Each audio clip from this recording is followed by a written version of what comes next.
Juventude, afrodescendentes, nossos movimentos, seu movimento sindical, todas as nossas mobilizações que estamos organizando e preparados nos nossos núcleos de debate no partido. Está aqui também os nossos 4 pré-candidatos, a quem peço uma grande salva de palma, que é o objetivo de todo isso, que é o início desse processo. São as figuras, nesse momento, mais importantes que o partido se destaca. O partido tem um orgulho muito grande de poder ter quadros desses disputando a vaga de representar o PSDB nas próximas eleições municipais. Quero continuidade do debate. Uma palestra rica como essa que nós teremos com o presidente Fernando Henrique não pode acabar nas nossas mentes, nos nossos corações, nas nossas ideias. Ela tem que ser distribuída a todos os nossos filiados e à sociedade. E esse é o objetivo dessa plataforma que lançamos. Ao aproveitarmos hoje, vai estar tudo sendo filmado, algumas coisas serão editadas de maneira mais sucinta para que a gente possa ter na internet, dentro da plataforma que o Chico Graziano vai apresentar, e isso vai fazer com que esse debate continue. Dentro de cada um desses temas, terá, na verdade, uma pessoa que vai ficar mantendo isso daí, que vai chamar moderador, para que o tema não pare, continue, e para que a gente possa ter sugestões, desde grandes especialistas, em qualquer opinião nos temas que vamos debater, mas que também a gente possa ter as sugestões das pessoas mais simples, mas que tenham compromisso com o partido ou que sonham em ter a cidade que querem ter, que é a sua metrópole. É para isso que a gente coloca isso. E há uma grande estratégia por trás disso. O processo eleitoral, hoje, ele é muito rigoroso. Acabados os períodos, a própria prévia será restrito aos eleitores da prévia. Não é fácil a gente chegar na sociedade para debatermos esse processo das prévias. Há restrições legais, previstas inclusive na justiça eleitoral e no nosso código eleitoral. Mas a plataforma, a internet não. E a internet hoje... Quer dizer que é isso, perdeu, mas veio para uma festa melhor, uma festa mais energética. E os 2 colegas nos extremos, responsáveis aí pelo portal e pela sua organização, o Fábio e o Chico Graziano. Claro que agora que estou mais próximo, posso falar um pouco desse campeão. O governador chama o Júlio de Steve Jobs da informática. Mas ele não é só o Steve Jobs da informática, ele é muito mais do que isso. Realmente uma pessoa fantástica. Novamente lhe agradeço a sua excelente palestra que nós tivemos segunda-feira em Ribeirão Preto, no nosso Clube Gerente de Cidade.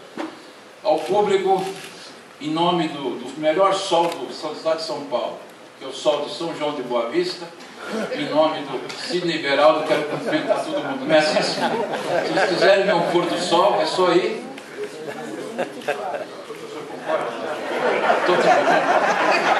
Bom, feito isso, como eu só tenho 5 minutos, agora 4 minutos e pouquinho, eu queria falar do presidente e contar algumas coisas para vocês, que vocês são jovens, muitos, e que quando ele começou o seu governo, se bem que ele vinha há muito tempo antes aqui a FAP, por sugestão dele, durante 8 anos consecutivos, no dia mais importante da nação, que é o dia 7 de setembro, e por sugestão geralmente dele, organizava uma exposição de algum artista brasileiro, de algum escultor, de algum pintor, e no final da tarde, já cansado, porque são muitas as cerimônias do 7 de setembro em Brasília, ele recebia os cumprimentos do corpo diplomático. Mas o presidente sempre esteve conosco. Se a gente for falar em best-seller, como o Paraninfo e Patrono, está aqui.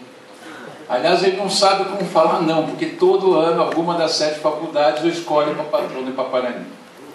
Ele vem sempre aqui à FAP, ou às vezes para nos auxiliar na recepção de professores ilustres das escolas americanas, das escolas francesas, da Europa, de todos os lugares, como aliás no dia 8 vai estar aqui com o Sr. Luiz, que é uma pessoa muito culta, Luiz, que é professor de Harvard, inclusive, no momento.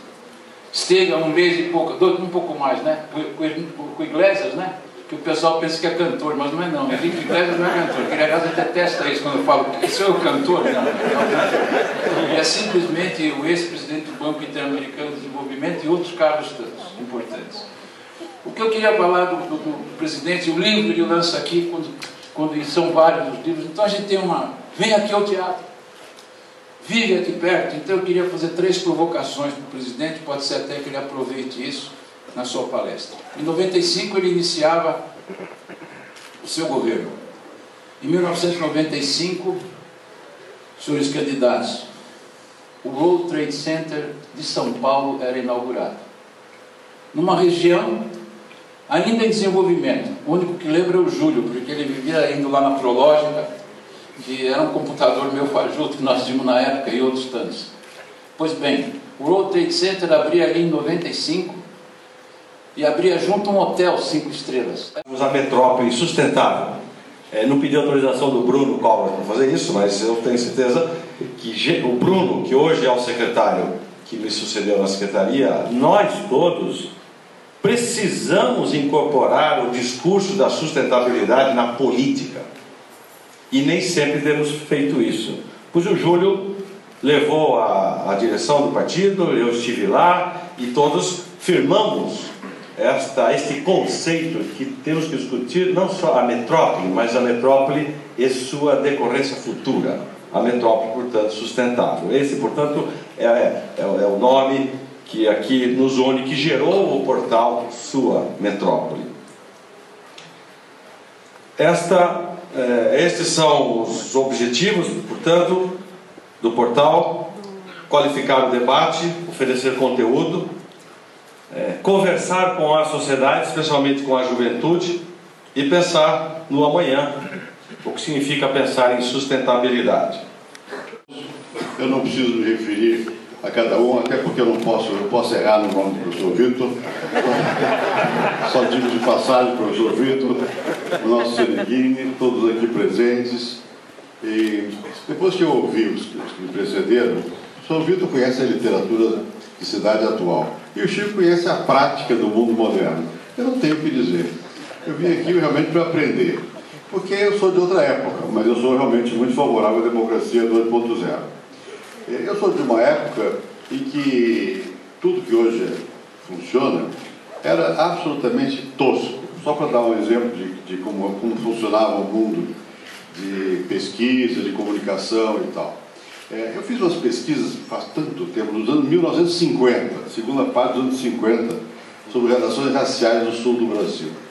Santa Catarina, Paraná e Rio Grande do Sul. Fiz no São Paulo também, com o Florestan Fernandes e o Roger Bastide em São Paulo, e nós fizemos essas pesquisas lá. E chegou o momento que tinha que processar os dados. Bom, naquela época, o que se fazia era o seguinte: primeiro tinha que ir buscar onde é que tem máquina IBM para perfurar cartões e separar os cartões. Só havia na Faculdade de Medicina, na parte de administração. Não era para pesquisa. Então nós fomos lá e tal. Eu sei que o pesquisador pega a maquininha e começa a perfurar os cartões do Olerite. Depois você joga aqueles cartões na máquina, a máquina separava, caiu um montinho, você ia lá e anotava. Primeiro montinho, 2.000, outro 2.300, assim vai, à mão. E isso já era um avanço enorme, porque antes disso havia um sistema chamado MacBee, que era como se fosse agulha de fazer crochê. Você furava os cartõezinhos, enfiava aquele cartão, balançava e caía e contava. Era assim. Era assim. Bom, depois que avançou muito, em 1971, eu era professor na faculdade de Stanford, nos Estados Unidos. E era uma época muito curiosa, porque era a época, Stanford, Califórnia, o auge da Revolução Cultural Americana, e guerra da Vietnã, e protesto permanente contra a guerra do Vietnã. E eu tinha lá uns amigos, eu trabalhava na área de sociologia, eu tinha uns amigos que eram uruguaios, chilenos, e que trabalhavam na parte de computação. Então a gente às vezes visitava um local que era proibido para quem não tivesse o cartão de identidade especial, que chamava-se Parque de Inteligência Artificial. E você entrava nesse parque na faculdade lá e tinha assim, cuidado, máquinas andando sozinhas. Bom, e lá dentro estavam vários jovens pesquisadores. Naquele tempo o Silicon Valley não existia, São José, a cidade, não era nada. E você entrava naquele negócio lá e tinha fotografia do Guevara por todo lado. E os pesquisadores todos de trancinha, eram todos contra a guerra do Vietnã, não sei o quê, e estavam começando a desenvolver essas técnicas que hoje são banais. Havia, eu me lembro, uma máquina de computador que você dava ordem e a mão mecânica separava cubos de um lado para o outro, não sei o quê. Era o início. disso que foi essa grande revolução do mundo contemporâneo, que é realmente a internet, que são os meios eletrônicos de comunicação.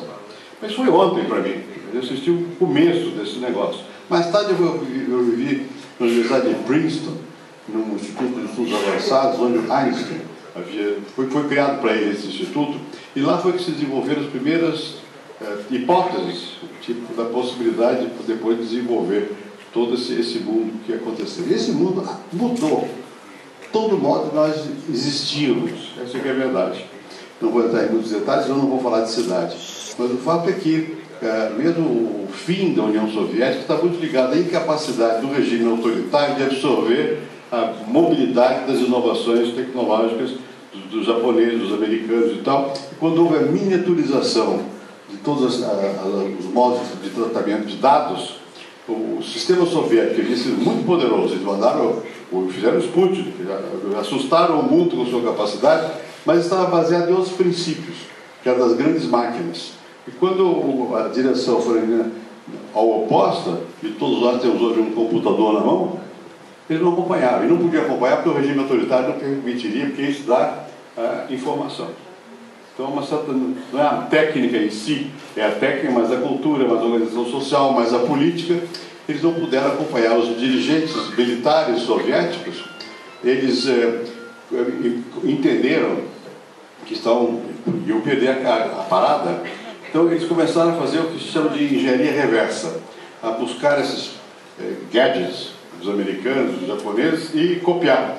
Esqueceram todo o desenvolvimento anterior soviético, mas não deu tempo.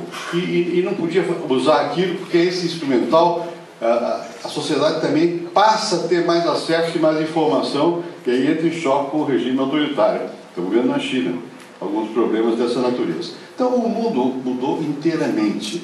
E o que o Chico Graziano disse aqui é verdade. O mundo já mudou e a política está um pouco mais atrasada. Os seus modos de entender os processos de participação não são os mesmos. A gente dá para enfim, explicar o porquê, etc, etc. E quando nós vamos ver o que aconteceu com as cidades, um pouco é a mesma coisa. Porque cidade, sociologicamente, cidade o que é? Como é que nasce a cidade como tal? O que caracteriza uma cidade? Não é casas juntas só. É outra coisa. A cidade tem que ter, basicamente, nasce da divisão social do trabalho. Quando você forma um mercado, ou seja, quando você não tem mais a capacidade de todo mundo produzir tudo, mas cada um produz uma parte, um precisa do outro, então divide socialmente o trabalho. Você tem um mercado e quando você tem regra.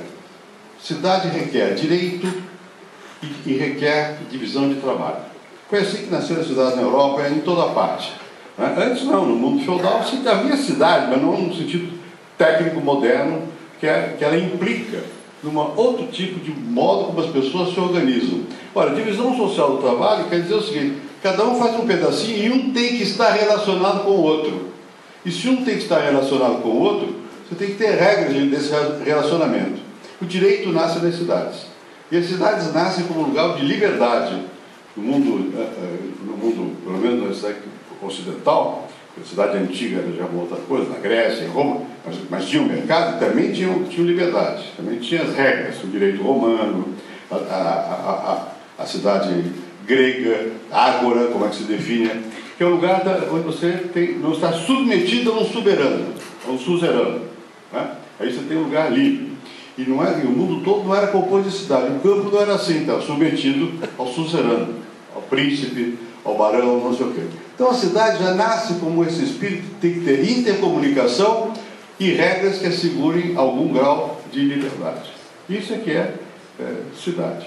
A cidade se forma de maneira muito diferente. Tem um ensaio extraordinário do Sérgio Buarque de Holanda, um livro chamado Raiz do Brasil, em que ele mostra a diferença entre as cidades portuguesas e as espanholas. E nós sentimos os efeitos disso até hoje aqui. As cidades espanholas, aqui na América Espanhola, elas nasceram a partir de um plano. A coroa espanhola definia o que era uma cidade. Qualquer uma das cidades do mundo hispânico tem a Praça Maior. A Praça Maior, que eu trabalhei, a parte cívica da cidade. No México é o Zócalo. Mas de todas elas tem a Praça Maior, como tem em Madrid. a Praça Maior. E as cidades obedeciam um plano geométrico. Os portugueses não eram assim. Os portugueses, as cidades eram muito mais preguiçosas. Elas iam se espraiando como quisessem, e especialmente eles preferiam, por razões de defesa, os morros. E as cidades vão subindo pelos morros e são desordenadas. Bom, nós guardamos traços disso no Brasil até hoje. Nossas cidades não têm aquele espírito geométrico. Quem conhece Portugal, quando você sai de Portugal e entra na Espanha, tem logo, dependendo do trajeto, tem uma cidade chamada Ciudad Rodrigo, na Espanha, pequenininha. Você chega lá, aquilo tudo tem disciplina. É uma cidade organizada. Nas cidades portuguesas não é assim. Bom, as nossas não são assim. Bom, no caso da cidade nossa, aqui de São Paulo cresceu de uma maneira bastante caótica. São Paulo tem um livro muito interessante do Roberto Pompeu Toledo, A Capital da Solidão, sobre São Paulo. São Paulo, até o final do século XIX, era muito simples, muito pobre, e competia com Campinas.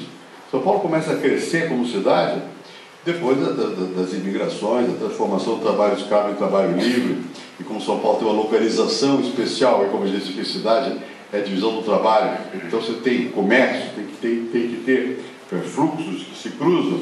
São Paulo está bem situado, porque é mais próximo do porto, né?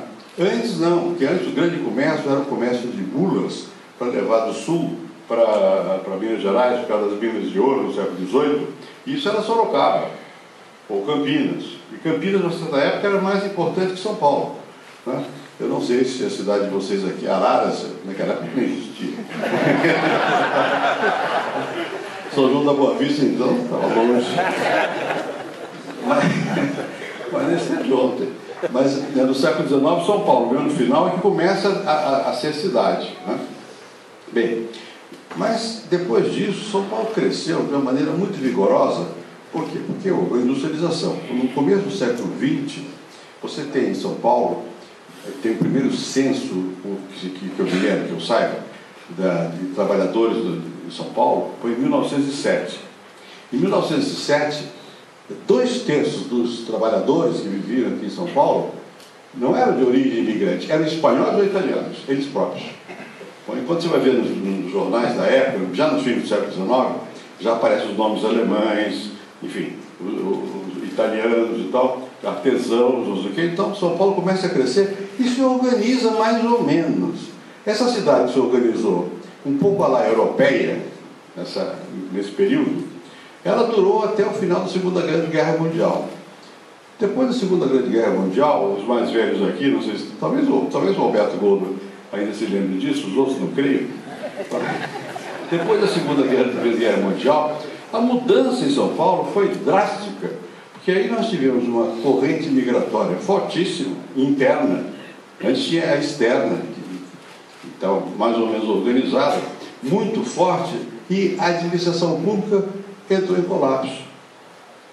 E por que vieram para cá, para São Paulo?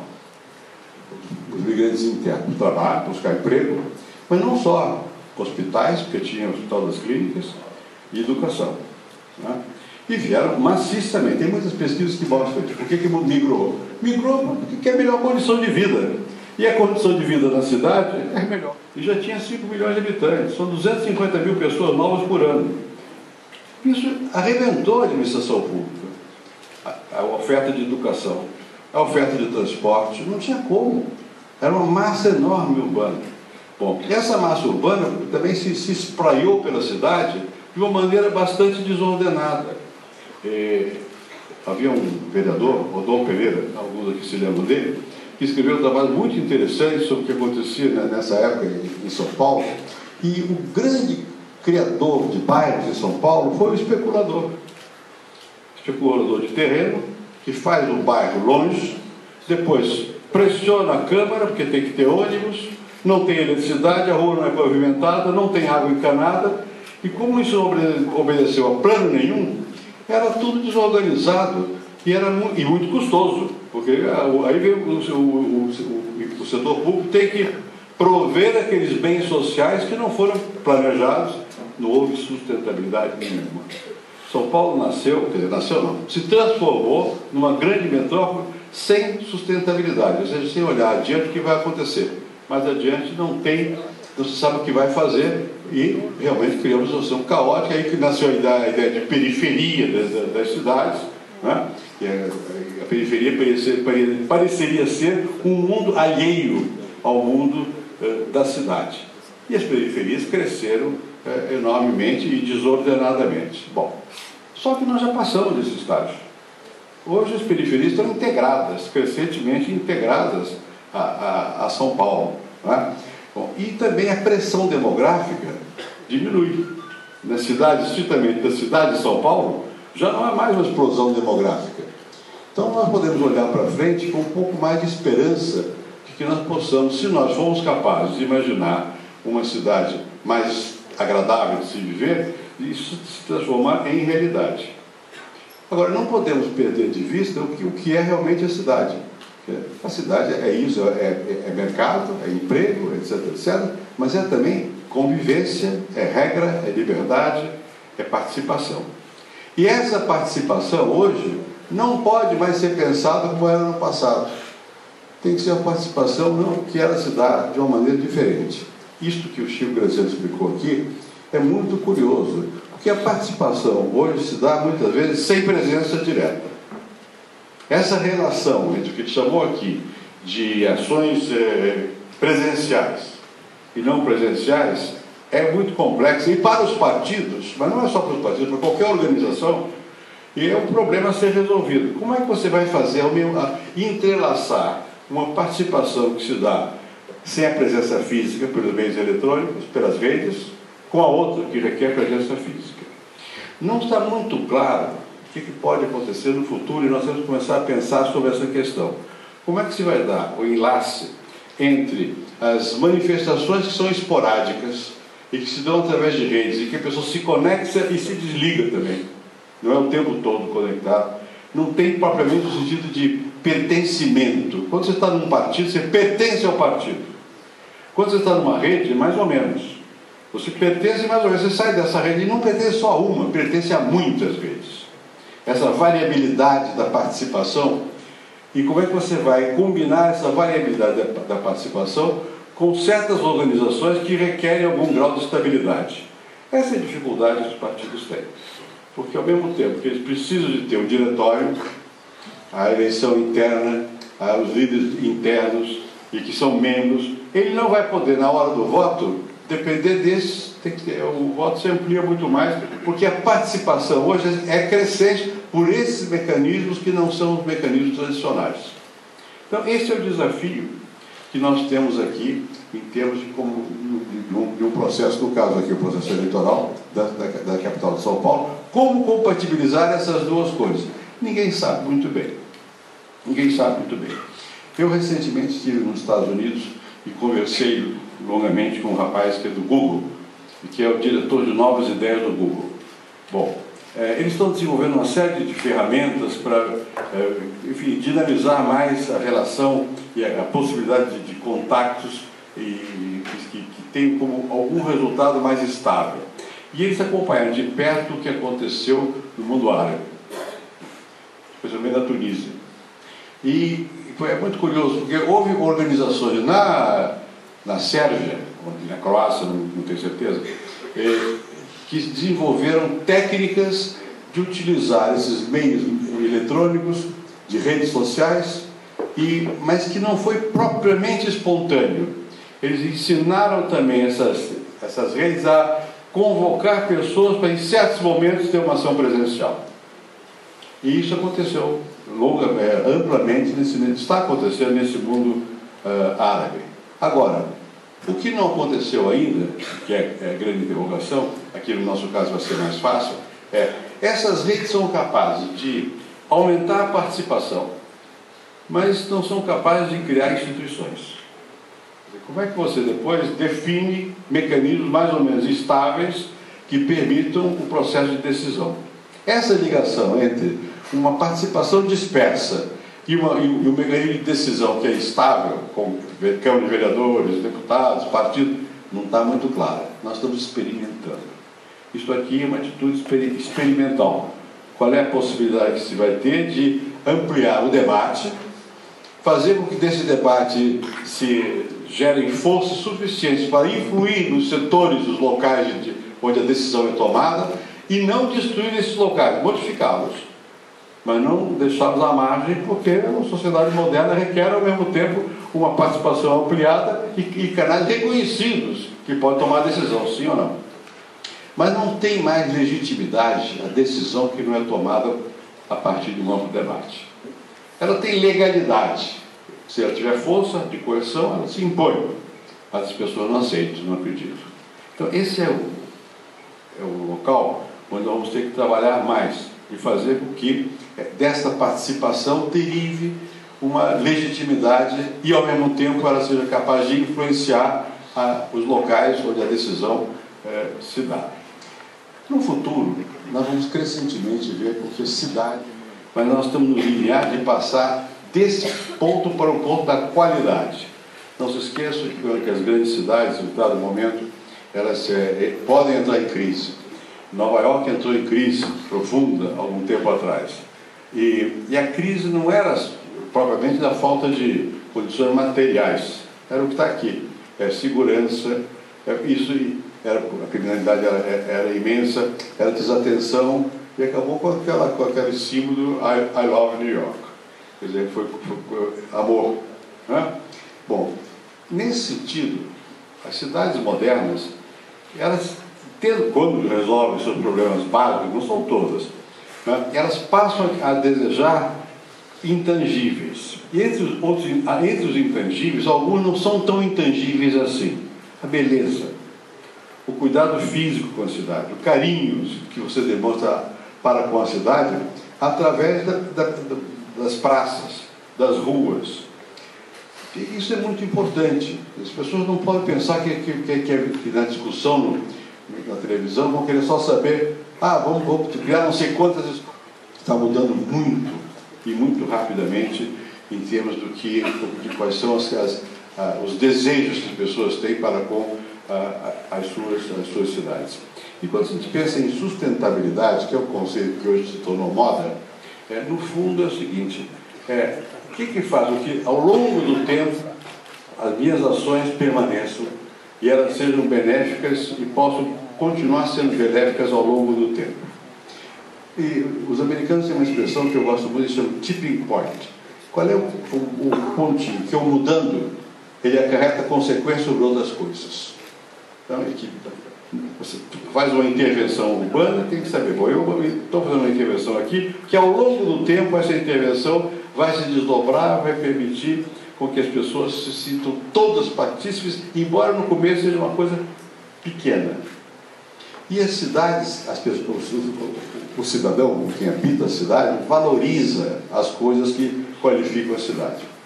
Todo mundo sabe que o metrô de São Paulo é um metrô que funciona corretamente e que as pessoas não picham o metrô. Não destrói o metrô. Porque sabem que aquilo ali é fundamental e sentem que aquilo faz parte de si mesmo, não é uma coisa do poder público ou do outro, faz parte de si mesmo. Tem amor, embora não expressa isso. No dia a dia essa porcaria de metrô, não chegou na hora, qualquer problema para tudo, mas sabe que na verdade, sabe que o metrô é uma coisa importante. Sabem que o Rodoanel e mais o efeito das marginais teve efeito.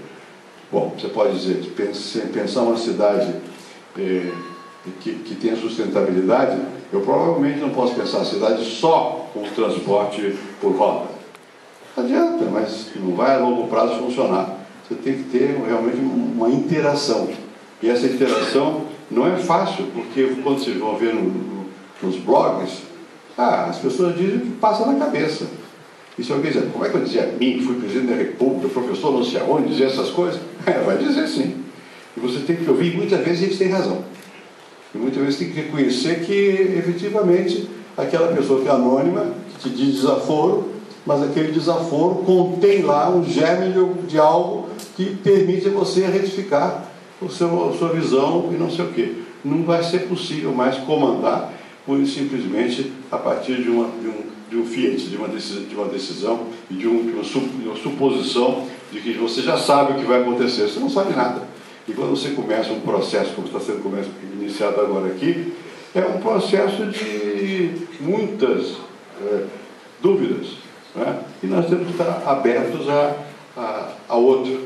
Isso faz parte também dessas modificações que se deram no mundo contemporâneo, e certamente a cidade é o local para isso, e certamente São Paulo, sendo a cidade maior e provavelmente a mais rica do Brasil, e também tem meios técnicos importantes, é na qual isso deve ocorrer com mais vigor. Mas seria de desejar que esta plataforma que foi criada aqui, basicamente sobre São Paulo, fosse criada em outros locais. Eu sei que no Rio há uma plataforma interessante, acho que eu vivo o Rio, no meu Rio se chama, né? Onde há também uma ideia interessante que eles estão propondo que os cariocas acompanhem, que é como é que vai ser a junção entre essa informação fragmentada, essa participação que você não sabe, essas redes que saltam tudo, saltam até países, saltam línguas, saltam tudo, né? E que provém uma enorme massa de informação. Como é que você vai fazer isso? Resultar em algo concreto, em algo que tenha um caminho que seja institucional. Então eu acho que, né, ao pegar o Maracanã, permite começar a haver uma junção entre essa vontade dispersa e desorganizada de palpitar, e liga com uma necessidade de controlar alguma coisa que depende de decisões que são mais institucionalizadas. Nós talvez tenhamos que descobrir aqui também algum mecanismo desse tipo para ver quais são os focos que vão permitir que se construam esses caminhos de junção entre o espontâneo e o organizado. Falei pouco sobre cidade, sobre sustentabilidade, porque o tema é evanescente. Na verdade, sustentabilidade significa isso, fazer com que as decisões de política urbana tenham efeitos positivos por longo prazo. E eu acho que o que vai ter efeito positivo por longo prazo é a ampliação da participação e essa mudança de qualidade. Não basta pensar na quantidade, mas nós temos que saber como isso é feito, é a questão da qualidade que entra fortemente como componente para satisfazer aquilo que as pessoas querem. As pessoas, na verdade, a famosa expressão latina, pão e circo, transposta de outra maneira, querem não só condições materiais de vida, mas querem também condições espirituais de vida, querem saber também como é que você desenvolve formas de estar junto, que sejam respeitosas uns dos outros e que permitam, respeitando as individualidades, buscar que em dados momentos nós possamos cooperar para que todos nos sintamos melhor. Agora eu estou ansioso por ouvir as propostas dos nossos candidatos a prefeito. Quem sabe eu escolho um deles hoje mesmo. Muito obrigado.